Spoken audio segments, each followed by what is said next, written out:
뉴욕에서 가장 큰 행사인 크리스마스 트리 점등식입니다. 점등식은 MBC 방송을 통해 미국 전체로 방영되고 있는데요. 트리 점등식에 어디선가 많이 본 듯한 케이크가 눈에 띕니다.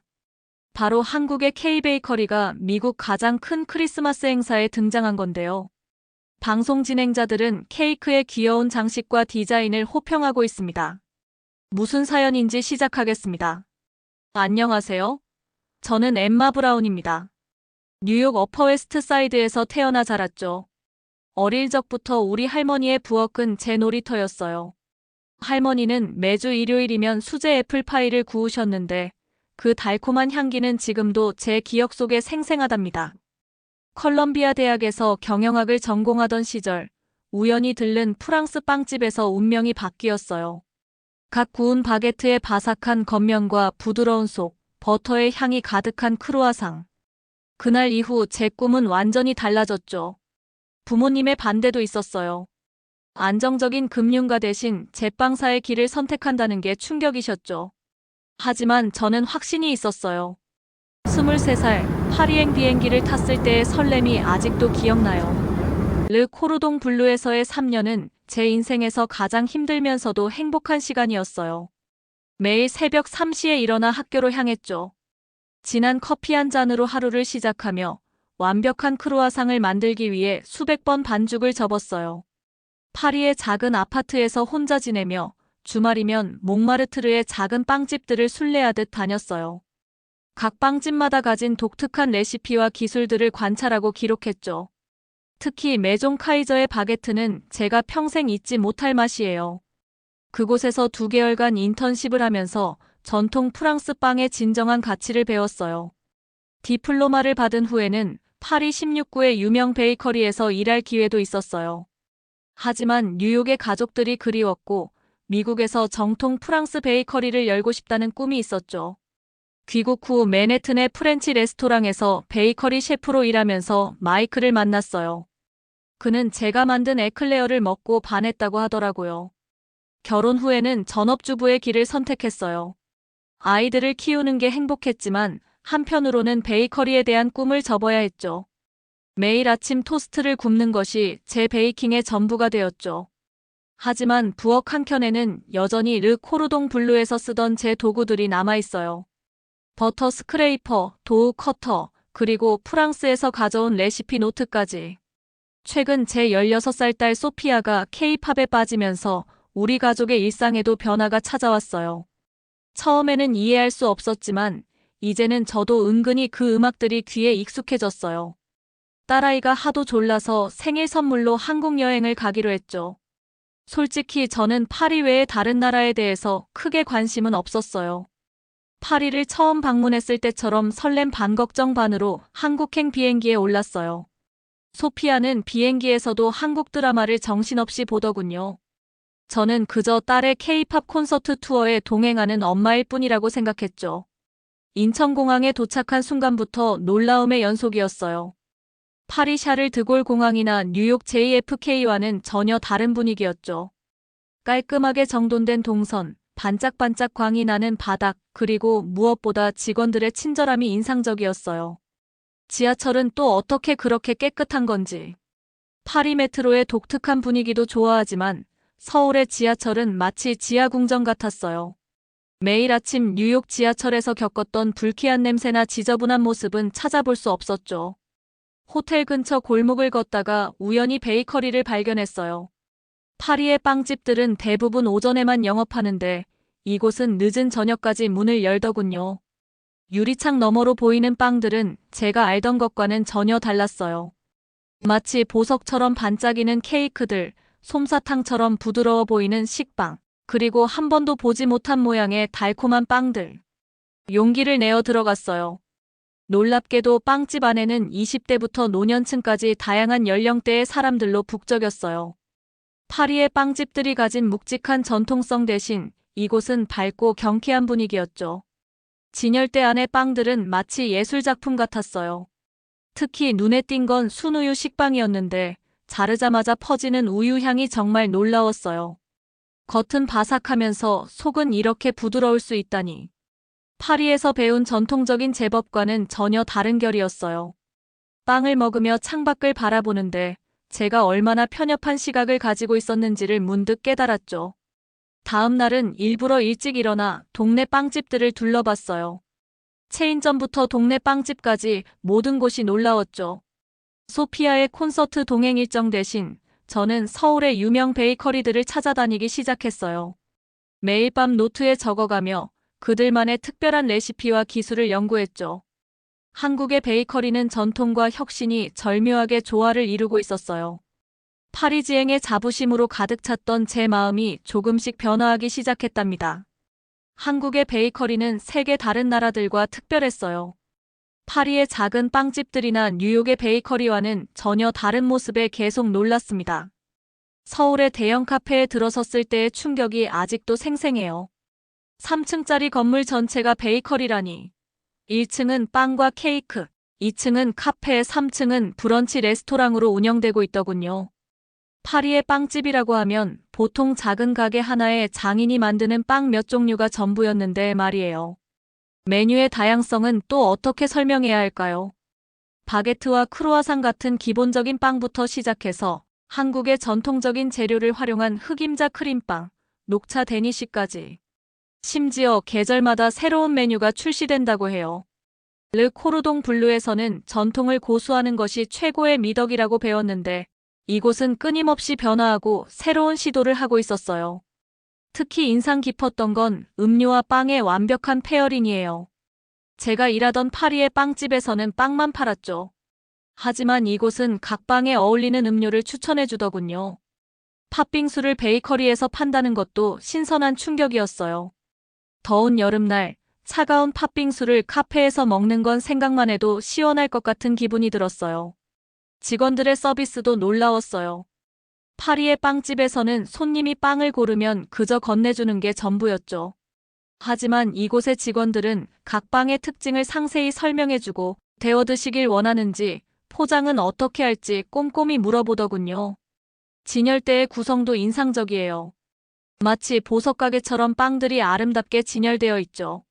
조명 하나하나가 빵을 더 맛있어 보이게 만드는 데 활용되고 있어요. 뉴욕의 홀푸드나 파리의 빵집에서는 볼 수 없었던 광경이에요. 한국의 베이커리 체인들은 마치 작은 미술관 같아요. 매장 인테리어부터 빵을 담는 상자, 직원들의 유니폼까지 모든 것이 하나의 예술처럼 조화를 이루고 있죠. 특히 선물용 빵 세트의 포장은 정말 감동적이에요. 프랑스의 장인 정신과는 또 다른 섬세함이 느껴졌어요. 저는 한국에 있는 동안 아침 한국의 다른 베이커리를 찾아다니게 됐어요. 백화점의 식품관에 있는 베이커리 존에서는 전 세계의 빵을 한자리에서 만날 수 있더군요. 그 중에서도 한국 베이커리의 빵이 가장 화려하고 혁신적이었어요. 이런 경험들이 제 고정관념을 완전히 바꿔놓았어요. 빵의 본고장이 꼭 최고가 아닐 수 있다는 걸 깨달았죠. 전통도 중요하지만 새로운 시도와 혁신도 그만큼 가치 있다는 것을 알게 되었죠. 제가 한국에서 발견한 가장 흥미로운 점은 계절마다 특별한 빵이 있다는 거였어요. 저희가 도착한 날은 작년 추운 겨울날이었죠. 소피아의 팬미팅주를 기다리며 거리를 서성이고 있었죠. 차가운 바람에 손이 꽁꽁 얼 때쯤 달콤한 향기가 코끝을 스쳤어요. 길모퉁이에서 붕어빵이라는 것을 팔고 있더군요. 물고기 모양의 틀에 반죽을 부어 구워내는데 그 광경이 마치 작은 공연 같았어요. 처음에는 생선 맛이 날까봐 망설였는데 용기를 내어 한 입 베어 물었죠. 따뜻한 팥향금이 입안 가득 퍼지는 순간 제 뺨으로 눈물이 흘렀어요.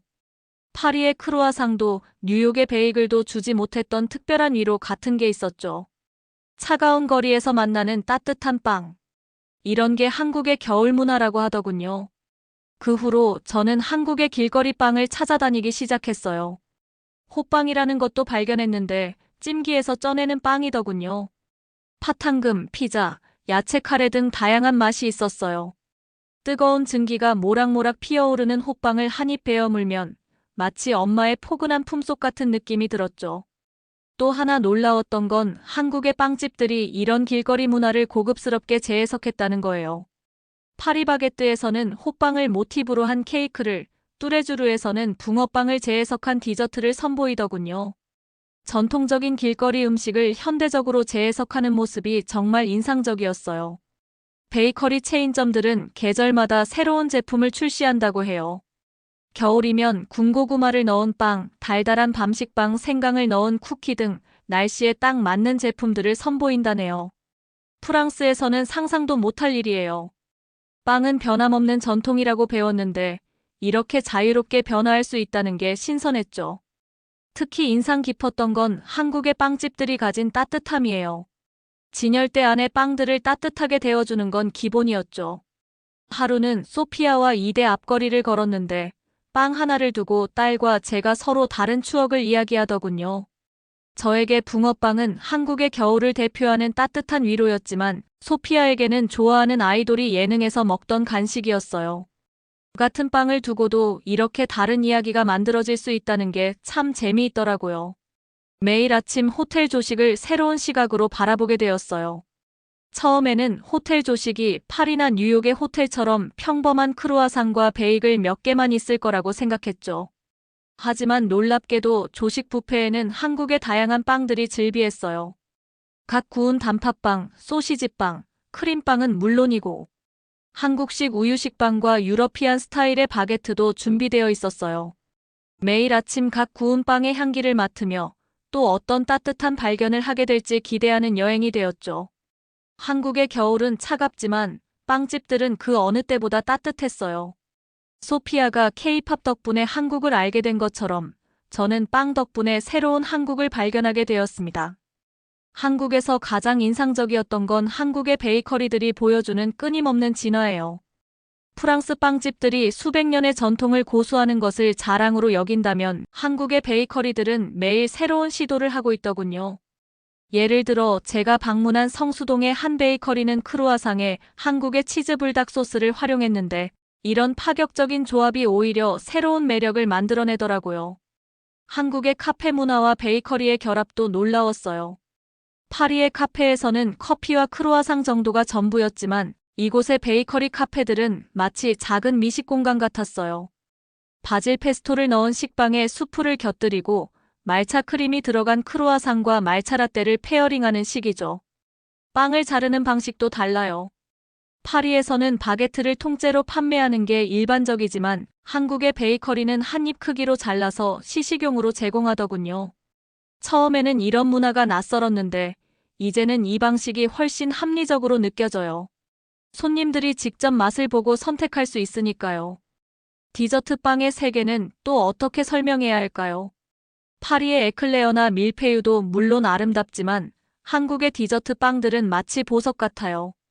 제가 본 딸기 생크림 케이크는 딸기 한 알 한 알의 크기와 각도까지 계산된 것처럼 완벽했어요.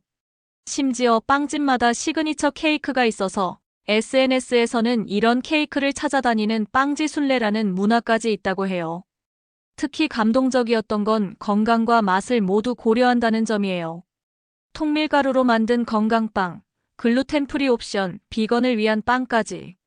심지어 단백질이 강화된 치아바타나 견과류가 가득 들어간 통곡물 식빵도 있더군요. 르 코르동 블루에서는 상상도 못했던 혁신이에요. 소피아는 제가 이렇게 빵에 빠져 있는 걸 보며 웃어요. 엄마, 이제 K-팝보다 K-베이커리의 팬이 된 것 같아요 라고요. 맞는 말이에요. 처음에는 한국의 베이커리를 그저 호기심으로 바라봤는데 이제는 진심으로 그들의 혁신과 창의성에 매료되었답니다. 뉴욕에 있는 제 친구들에게 매일 사진을 보냈어요. 처음에는 반신반의하던 그들도 이제는 한국의 베이커리에 관심을 보이기 시작했죠. 서울에서의 신선한 충격을 안고 뉴욕으로 돌아온 지 한 달이 지난 때였어요. 그런데 제가 한국에서 경험했던 베이커리의 열풍이 여기 뉴욕에서도 일어나고 있더군요. 맨해튼 32번가 근처를 지나다가 깜짝 놀랐어요. 제가 한국에서 자주 갔던 파리바게트가 뉴욕 한복판에서 문을 열었더군요. 더 놀라운 건 이른 아침부터 줄을 서서 기다리는 현지인들이었어요. 프랑스 빵집도 아닌데 뉴요커들이 이렇게 줄을 서다니. 호기심에 이끌려 들어가 보니 한국에서 보았던 그 분위기 그대로였어요. 깔끔한 인테리어, 반짝이는 쇼케이스, 그리고 하나같이 예쁜 빵들. 특히 토종 뉴요커들이 크림빵을 손에 들고 즐거워하는 모습을 보니 절로 미소가 나왔어요. 얼마 전에는 브루클린에도 뚜레쥬르가 오픈했다는 소식을 들었어요. 주말에 가보니 역시나 긴 줄이 있더군요. SNS에서는 벌써 망고 빙수와 허니브레드가 인기 메뉴로 떠올랐다고 해요. 르 코르동 블루 출신인 제가 봐도 이들의 디저트는 정말 예술이에요. 예전에는 베이글, 도넛, 크루아상이 뉴욕의 아침을 대표했다면 이제는 곳곳에서 한국식 우유식빵과 단팥빵을 즐기는 뉴요커들을 볼 수 있어요. 한국에서 돌아온 후 저는 매주 토요일 열리는 우리 동네 브런치 모임의 분위기를 조금씩 바꾸기 시작했어요. 평소 제가 가져가던 전통 프랑스 크루아상 대신 한국에서 배운 레시피들을 시도해보기로 한 거죠. 처음에 단팥빵을 들고 갔을 때 이웃들의 반응이 잊히지 않아요. 팥이 뭐냐며 의아해하던 친구의 표정이 특히 기억나네요. 하지만 한 입 베어 물자마자 그들의 눈이 휘둥그레져서는 이게 정말 빵이냐며 놀라워했죠. 특히 제가 만든 단팥 크루아상은 대성공이었어요. 프랑스의 전통적인 버터 크루아상 안에 한국식 단팥을 넣어 만든 건데 모임에서 인기를 끌기 시작했어요. 바삭한 겉면과 달콤한 팥의 조화라니 누구도 상상하지 못했던 맛이었죠. 이제는 제 차례가 되면 이웃들이 이번 주는 어떤 한국빵을 맛볼 수 있을지 기대한다고 해요. 브런치 모임은 이제 작은 문화교류의 장이 되었어요. 빵을 먹으며 자연스럽게 한국의 카페 문화와 베이커리 이야기가 오가고 가끔은 소피아가 틀어주는 K-팝을 들으며 이야기꽃을 피우기도 해요. 제 한 이웃은 농담처럼 말하곤 해요. 엠마는 이제 프랑스 베이커리의 전도사에서 한국 베이커리의 전도사가 된 것 같다고요. 올해 크리스마스는 제게 특별한 의미로 다가왔어요. 매년 록펠러 센터의 트리 점등식은 뉴욕의 상징적인 겨울 행사지만 2024년의 행사는 저에게 더욱 감동적이었답니다.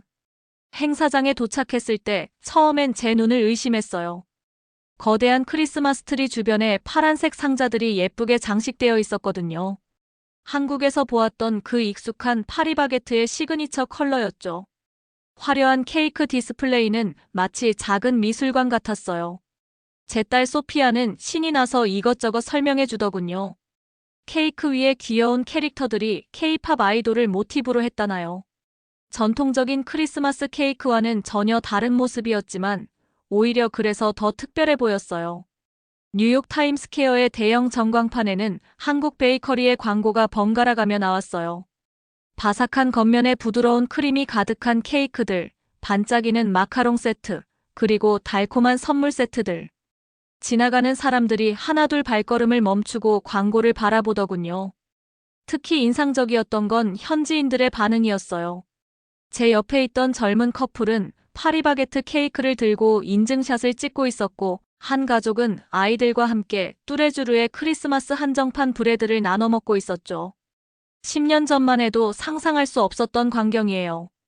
그때는 프랑스나 이탈리아의 디저트만이 프리미엄으로 여겨졌는데 이제는 한국의 베이커리가 뉴욕의 크리스마스를 대표하는 브랜드가 되다니. 행사가 무르익어갈 때쯤 한 무대에서는 케이크 데코레이션 쇼가 열렸어요. 진행자들이 나와 한국의 케이크를 소개했죠. 그들의 섬세한 기술과 예술적인 감각에 저도 모르게 감탄이 나왔어요. 르 코르동 블루에서 배운 클래식한 기술과는 또 다른 매력이 있더군요. 트리에 불이 켜지는 순간 사람들은 환호성을 지르며 박수를 쳤어요.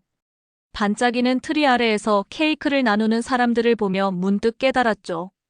음식은 단순한 먹거리가 아닌 문화를 나누는 창구라는 걸요. 한국의 베이커리가 뉴욕의 크리스마스 전통의 일부가 된 것처럼 우리는 서로의 문화를 받아들이며 새로운 전통을 만들어가고 있었던 거예요. 집으로 돌아오는 길, 소피아가 한국 베이커리에서 사온 케이크 상자를 소중히 꺼내 들었어요. 이제는 저도 그 파란색 상자에 담긴 특별한 의미를 이해할 수 있게 되었답니다. 오랜만에 파리에 있는 옛 동료 마리와 통화를 했는데 파리에서도 한국 베이커리의 바람이 불고 있더군요. 바게트와 크루아상의 본고장에서도 한국식 페이스트리가 인기를 끌고 있다니 정말 믿기지 않았어요. 마리의 말에 따르면 특히 아기자기한 미니 케이크가 파리지앵들 사이에서 인기라고 해요. 케이크 하나하나가 마치 보석처럼 정교하게 만들어져서 빈 공간 하나. 없이 꽉 찬 쇼케이스는 파리의 어느 빵집에서도 볼 수 없는 광경이라고 하더군요. 뉴욕의 풍경도 완전히 달라졌어요. 아침 출근길에 베이글 대신 한국식 우유 식빵을 들고 가는 사람들이 늘었고, 주말이면 파리바게트와 뚜레쥬르 앞에 긴 줄이 늘어서요. 특히 놀라운 건 미국 전역에 200개가 넘는 한국 베이커리 매장이 성공적으로 운영되고 있다는 거예요. 제가 한국에서 경험했던 300가지가 넘는 다양한 빵들이 이제는 뉴욕 곳곳에서도 만나볼 수 있게 되었어요. SNS에서는 한국 베이커리를 찾으러 다니는 문화까지 생겼더군요. 사람들은 특별한 빵을 맛보기 위해 매장을 찾아다니며 그들만의 맛집 지도를 만들어가고 있어요. 가장 인상적인 건 각 지역마다 특화된 빵들이에요. 와인을 넣은 식빵, 야구공 모양의 빵, 특제 소금을 넣은 빵까지. 이런 다양성과 창의성은 프랑스 베이커리에서는 상상도 할 수 없는 일이었죠. 처음에 저는 이런 변화를 받아들이기 어려웠어요. 르 코르동 블루 출신으로서 전통적인 프랑스 베이킹만이 최고라고 생각했으니까요. 하지만 이제는 달라요. 매주 브런치 모임에서 제가 만든 한국식 빵을 선보이는 게 자랑스러워졌어요. 한국에서 돌아온 후 제가 운영하는 블로그에 한국 베이커리 경험담을 올리기 시작했는데 예상치 못한 일이 일어났어요. 매일매일 한국에서 맛본 빵들의 사진과 후기를 올렸거든요. 단순히 제 경험을 공유하고 싶었을 뿐인데 포스팅마다 수많은 반응이 쏟아졌어요. 특히 제가 프랑스 베이커리와 한국 베이커리를 전문적으로 비교 분석한 글들이 큰 관심을 받았죠. 그러던 어느 날 한국 베이커리 뉴욕지사에서 연락이 왔어요. 제 블로그를 보고 연락을 주셨대요. 내년부터 신제품 개발팀에서 일해보지 않겠냐는 제안이었죠. 프랑스 베이킹의 전통과 한국 베이커리의 혁신을 접목한 새로운 제품을 만들고 싶다고 하시더군요. 처음에는 믿기지 않았어요. 르 코르동 블루 출신인 제가 한국 베이커리에서 일한다니 몇 달 전까지만 해도 상상도 못했던 일이니까요. 예전에 저였다면 아마도 프랑스 베이커리가 아니면 부끄럽다고 생각했을 거예요. 하지만 이제는 달라요. 오히려 설렘으로 가득해요. 내년 1월부터 시작될 새로운 도전이 기다려져요. 전통적인 프랑스 베이킹 기술과 현대적인 한국의 베이커리 문화를 접목할 수 있는 특별한 기회가 될 것 같아요. 소피아는 이제 엄마가 K-팝만큼이나 핫한 한국 기업에서 일하게 된다며 자랑스러워해요. 이런 변화가 제 인생에 찾아올 줄은 정말 몰랐네요. 파리에서 베이킹을 배울 때는 프랑스 빵의 전통만이 최고라고 생각했는데 이제는 더 넓은 세상이 보여요. 이제 저는 자신 있게 말할 수 있어요. 빵의 세계에는 국경이 없다고요. 오늘 사연은 여기까지입니다. 빵의 고장 프랑스, 뉴욕에서까지 K-베이커리가 세계인들의 입맛을 사로잡았다니 신기합니다. 앞으로도 엠마 씨는 제빵사로서 한국의 베이커리를 더 알려주세요. 오늘 사연이 마음에 드셨다면 좋아요와 구독 부탁드립니다. 이제 연말입니다. 연말 마무리 잘하시고 추워진 날씨 감기도 조심하세요. 여러분의 2025년을 응원합니다. 감동포착 시청해주셔서 감사합니다.